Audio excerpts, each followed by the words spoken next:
Hi നമസ്കാരം. Venice tournament മറ്റൊരു വീഡിയോയ്ക്ക് എല്ലാ പ്രിയപ്പെട്ട പ്രേക്ഷകർക്കും ഹൃദയം നിറഞ്ഞ സ്വാഗതം.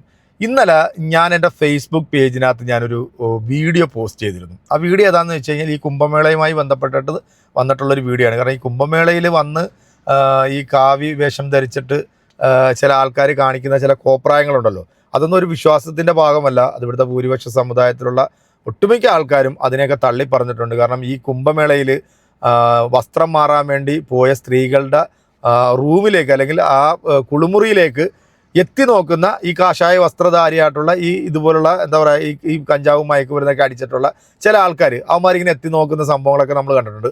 അപ്പോൾ നമ്മുടെ ഇന്ത്യ എന്ന് പറയുന്നത് ലോകരാജ്യങ്ങളുടെ മുമ്പിൽ ഇങ്ങനെ തലയുയർത്തി നിൽക്കുമ്പോൾ ഒരു ഭാഗത്തും ഇത്തരം ചില കാഷായ വസ്ത്രം ധരിച്ചിട്ടുള്ള ചില എന്താ പറയുക വൃത്തികെട്ട ആൾക്കാർ, കാരണം നൂൽ വസ്ത്രം പോലും ഇല്ലാതെ നമ്മളെ നാണിപ്പിക്കുന്ന തരത്തിൽ ജനിച്ച പാടൊക്കെയാണ് ഇവന്മാർ ഇറങ്ങി നടക്കുന്നത്. എന്നിട്ട് ഇവന്മാരെ ഒന്നും ചോദ്യം ചെയ്യാൻ ആളില്ല. ഇവരെയൊക്കെ പോലീസ് സെക്യൂരിറ്റി സംവിധാനത്തോടു കൂടിയൊക്കെയാണ് കൊണ്ടുപോകുന്നത്. അപ്പം അത്തരത്തിലുള്ളൊരു വീഡിയോ ഞാൻ ഇന്നലെ പോസ്റ്റ് ചെയ്തപ്പോഴത്തേക്ക് എനിക്ക് അതിൻ്റെ താഴെ വന്നിട്ടുള്ള ചില കമൻറ്റുകളുണ്ട്. ഞാനൊന്ന് വായിക്കാം. ഒരു സുരേന്ദ്രൻ ഇട്ടിരിക്കുന്ന ഒരു കമൻറ്റാണ്. സുഡാപ്പിയെ കയ്യോടെ പൊക്കിയതാ, ഇപ്പം അവൻ ഉള്ളിലാണ്. മുരളീധരൻ ഇട്ടിരിക്കുന്ന ഒരു കമൻറ്റാണ്. എടാ മലരെ, പ്രശ്നമുണ്ടാക്കാൻ വന്ന സുഡാപ്പിയാണ് അടികൊണ്ട് ഓടിയത്.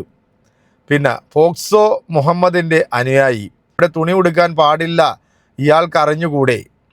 സുഡാപ്പി വേഷം കെട്ടി ഇറങ്ങിയതാണ്. സ്വാമി തുമ്പ് നോക്കി നല്ല അടി കൊടുത്തു, നടുവും പുറവും കലങ്ങി വിട്ടിട്ടുണ്ട്, സ്വാമി പൊളിച്ചു. അപ്പം ഇങ്ങനെ ഇത്തരത്തിലുള്ള ഒരുപാട് വർഗീയപരമായിട്ടുള്ള കമൻറ്റുകളാണ് ഇതിനകത്ത് വരുന്നത്. അപ്പോൾ ആ വീഡിയോ ഏതൊക്കെയാണ് എന്നുള്ളത് നമുക്കൊന്ന് കാണാം.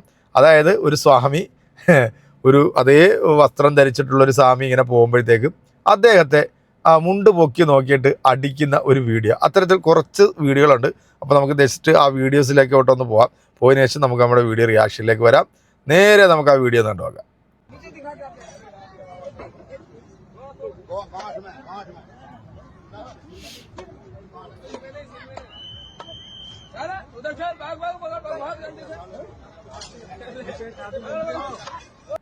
बहन के लौड़े, तुम लोगों को ये नहीं दिख रहा? बहन के लौड़े मैं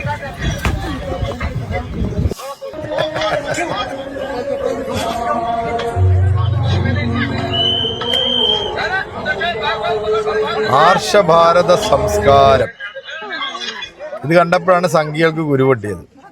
അടുത്ത വീഡിയോ കണ്ടോ.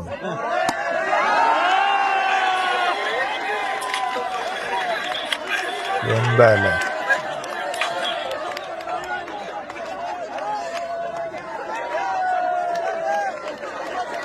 അടുത്ത ഇന്ത്യൻ ടീമിന്റെ ക്യാപ്റ്റനായിട്ട് വരും.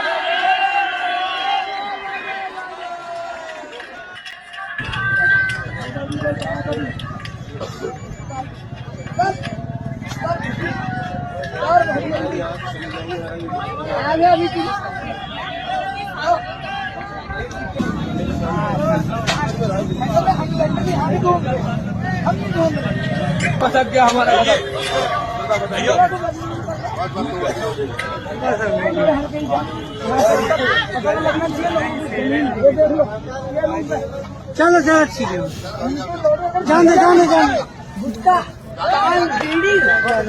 को मारा ना आप गए थे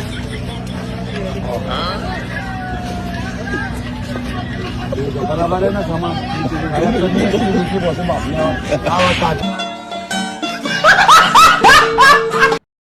വാൽമീകി രാമായണമാണല്ലോ ആധികാരികമായ പ്രാമാണികമായ രാമായണം.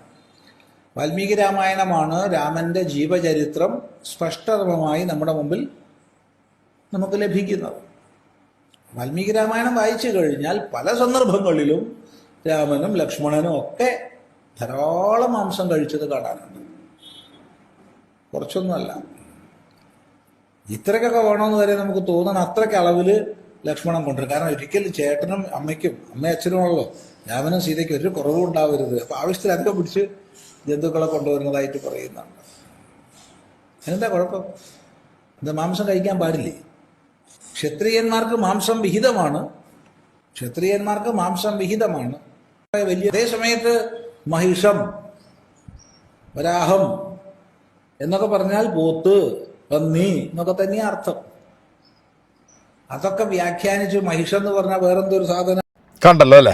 അപ്പം ഇതുപോലെ ഒരുപാട് വീഡിയോകൾ ഇപ്പോൾ സമൂഹ മാധ്യമങ്ങളിൽ ഇങ്ങനെ വൈറലാകുന്നുണ്ട്. ഇതിനൊക്കെ അടിയിൽ വരുന്ന കമന്റുകൾ നോക്കുകയാണെന്നുണ്ടെങ്കിൽ നല്ലൊരു വിശ്വാസിക്കും ഒരിക്കലും ഉൾക്കൊള്ളാൻ പറ്റാത്ത തരത്തിലുള്ള ചില കോപ്രായങ്ങളാണ് ഇവന്മാരൊക്കെ കാണിച്ചുകൊണ്ടിരിക്കുന്നത്. അപ്പോൾ അതുകൊണ്ടാണ് ഞാൻ അങ്ങനെ ഒരു വീഡിയോ എടുത്ത് നമ്മുടെ ഹർഷഭാരത സംസ്കാരം കണ്ടോ എന്ന് ചോദിച്ചുകൊണ്ട് ഒരു വീഡിയോ ഇട്ടപ്പോഴാണ് അതിൻ്റെ താഴെ വന്നിട്ട് ഇത്തരത്തിലുള്ള കമന്റുകൾ ഇടുന്നത്. സത്യത്തിൽ ഇവന്മാരൊക്കെ തലയ്ക്കകത്ത് വല്ലതും ഉണ്ടോ? നമ്മുടെ ഇന്ത്യ മഹാരാജ്യം ലോകരാജ്യങ്ങളുടെ മുമ്പിൽ തലയുയർത്തി നിൽക്കുമ്പോൾ മറ്റൊരു ഭാഗത്ത് നമ്മുടെ തല കുനിപ്പിക്കുന്ന ഇത്തരത്തിലുള്ള വീഡിയോകളെ നമ്മൾ പ്രോത്സാഹിപ്പിക്കാൻ പാടുണ്ടോ? തുണി പോലുമില്ല, നൂൽ വസ്ത്രം പോലും ഇല്ല സ്ത്രീകളുടെയൊക്കെ മുമ്പിൽ വന്നിരുന്നുകൊണ്ട് ഇങ്ങനെ തെമ്മാടിത്തരം കാണിക്കുന്നത്. ഇത് ഒരു വിശ്വാസത്തിന്റെ ഭാഗമായിട്ട് അല്ലെങ്കിൽ അവരുടെ വിശ്വാസത്തെ എന്താ പറയാ കളങ്കപ്പെടുത്താൻ വേണ്ടി പറയുന്നതല്ല. ഇത് ഇവിടുത്തെ ഭൂരിപക്ഷ സമുദായം തന്നെ പറഞ്ഞു. ഇപ്പൊ ഇസ്ലാം മത വിശ്വാസത്തിലുള്ള തെമ്മാടിത്തരം കാണിക്കുന്ന ഒരുപാട് ഉസ്താക്കന്മാരുടെ മുഖം നമ്മൾ പൊളിച്ചടിക്കിട്ടുണ്ട്. അതും എനിക്ക് എന്റെ വ്യക്തിപരമായ കുറെ കാര്യങ്ങൾക്കും എനിക്ക് പൈസയ്ക്ക് നല്ല ആവശ്യമുള്ളത് കൊണ്ടാണ് കാറ് കൊടുക്കുന്നത്. അപ്പൊ ആർക്കെങ്കിലും ഇനി കാറ് വേണമെങ്കിലും ആ നമ്പറിൽ വാട്സപ്പിൽ മെസ്സേജ് അയച്ചോ വിളിച്ചോ പെട്ടെന്ന് അറിയിക്ക്. ഞാൻ എന്ത് ചെയ്യാം, നിങ്ങൾക്ക് വേണമെങ്കിൽ ഇവിടെ വന്ന് വാങ്ങിക്കൊണ്ട് പോവാം കേട്ടോ. ഇൻഷാ അല്ലാഹ് ഭയങ്കര നല്ല ബറക്കത്തുള്ള വണ്ടി കേട്ടോ. ഒരുപാട് പ്രാവശ്യം അതിനകത്ത് മജ്‌ലിസ് നടത്തിയിട്ടുള്ള വണ്ടിയാ, ഒരുപാട് സിയാറത്തുകൾ പോയ വണ്ടിയാ, ഒരുപാട് മഹാന്മാരുടെ ചാരത്ത് പോയ വണ്ടിയാ, ഒരുപാട് സ്ഥലങ്ങളിൽ പ്രസംഗിക്കാൻ 50,000 കിലോമീറ്റർ അള്ളാഹുടെ ദീനിന് വേണ്ടി ഞാൻ ഓടിയ വണ്ടിയാ. ദീൻ ഉപയോഗിച്ചതിന്റെ ഒരു ബർക്കത്തുണ്ട്. അപ്പൊ ആർക്കെങ്കിലും വേണമെങ്കിൽ എടുത്തോ, ഞാനത് കൊടുക്കുകയാണ്. അത് കൊടുക്കാനുള്ള നിർദ്ദേശം എന്റെ ഉസ്താദുമാരിൽ നിന്ന് എനിക്ക് കിട്ടിയതിന്റെ പേരിൽ ആ വണ്ടി കൊടുക്കുന്നത്. അത് കൊടുക്കാൻ പറഞ്ഞു, അത് കൊടുക്കാണ്. ഏതായാലും വേണ്ടവർ ഇന്ന് തന്നെ എന്റെ നമ്പർ താഴെ കൊടുത്തിട്ടുണ്ട്, വിളിച്ചോ. എന്റെ 70 34 90 23 എന്റെ നമ്പർ, അതിൽ വിളിക്കാം. അല്ലെങ്കിൽ ഇപ്പൊ സ്ക്രീനിൽ കാണുന്ന ഈ നമ്പർ ഉണ്ടോ, വൈഫിന്റെ നമ്പരാ 70 34 90 23 95. അതിലേക്ക് എല്ലാരും ഇന്ന് തന്നെ നിങ്ങളെ കൊണ്ട് കഴിയുന്ന ഒരു ഹദിയ അയക്കണം. പൈസ അങ്ങോട്ട് വേണ്ടതുപോലെ ആയിട്ടില്ല. എല്ലാരും ഇന്ന് തന്നെ അയക്കണേ, ഒരാഴ്ചക്കുള്ളിൽ അയക്കണം. ക്രൈസ്തവർ എല്ലാ വിഭാഗത്തിലും ഉണ്ട് ഇത്തരം ആൾക്കാർ. പക്ഷെ ഇതുപോലെ ഇങ്ങനെ തോന്നിയവാസം കാണിച്ച് ആഭാസത്തരം കാണിച്ച് ഒരു വിഭാഗം അത് വേറെ ഇല്ല. കാരണം ഇവരെല്ലാം കഞ്ചാവും മയക്കുമരുന്നിനും ഒക്കെ അടിമപ്പെട്ട ആൾക്കാരാ. സ്ത്രീകൾ കുളിക്കുമ്പോഴത്തേക്ക് അവിടെ പോയിട്ട് ഒളിഞ്ഞു നോക്കുന്നത് എന്ത് ധർമ്മമാണിത്? അല്ലെങ്കിൽ ഇത് എന്ത് സനാതന മൂല്യം ഉൾക്കൊണ്ടാണ് ഇവരൊക്കെ ജീവിക്കുന്നത്? ഇവരൊക്കെ ശരിക്കും പറഞ്ഞാൽ ഇവരെയൊക്കെ നമ്മുടെ ഭരണകൂടം ഇവരെയൊക്കെ സപ്പോർട്ട് ചെയ്ത് കൊടുക്കുക. കാരണം ഇനി ഒരു പക്ഷേ ചിലപ്പം ഇവരുടെ ഒന്നും ദേഹത്ത് പോലും തൊടാൻ പറ്റത്തില്ല. കാരണം ഇപ്പം യോഗി ആദിത്യനാഥ് എന്ന് പറയുന്നത് അതൊരു എന്താ പറയുക, ഇനിയിപ്പോൾ ഒരു വിശ്വഗുരുവായിട്ടൊക്കെ അദ്ദേഹം വരും. കാരണം വെച്ച് കഴിഞ്ഞാൽ അദ്ദേഹം ഒരു കറന്നീർന്ന സന്യാസിയാ. അപ്പം അദ്ദേഹം എപ്പോഴും ഈ സന്യാസിമാരെ സപ്പോർട്ട് ചെയ്തേ മുന്നോട്ട് പോകത്തുള്ളൂ. എന്താണെങ്കിൽ നമ്മുടെ രാജ്യത്തിന്റെ ഒരു അവസ്ഥ അതൊരു വല്ലാത്തൊരു അവസ്ഥ തന്നെയാണ്.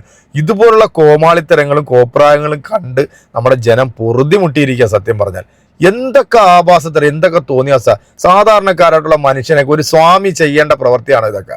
കാരണം അവരെന്ന് പറയുമ്പോഴത്തേക്ക് ജനങ്ങൾക്ക് എന്തെങ്കിലും ഗുണം ചെയ്യേണ്ടവർ, നല്ല ഇതായിട്ട് നടക്കേണ്ടവരല്ലേ. ഇയാളൊക്കെ എന്തോ ഈ കാണിക്കുന്നത്, എന്ത് തോന്നിയാസങ്ങളായി കാണിക്കുന്നത്. സ്ത്രീകളെന്നില്ല, കുട്ടികളെന്നില്ല, പ്രായമുള്ളവരെന്നില്ല, എല്ലാത്തിനും ഓടിച്ചിട്ട് അടിക്കുന്ന ഒരു അവസ്ഥയാണ് നമ്മൾ എന്തായാലും കണ്ടുകൊണ്ടിരുന്നത്. എന്തായാലും ഈ ഒരു വീഡിയോ ഒക്കെ കണ്ടിട്ടുള്ള നിങ്ങളും ഈ കമന്റ് ഇട്ടിട്ടുള്ള സംഖ്യകളും ഇത് ശരിയാണോ ഇല്ലയോ എന്നുള്ളത്. അപ്പൊ നമുക്ക് അടുത്തൊരു വീഡിയോ കാണാം. അതുവരേക്കും എല്ലാവർക്കും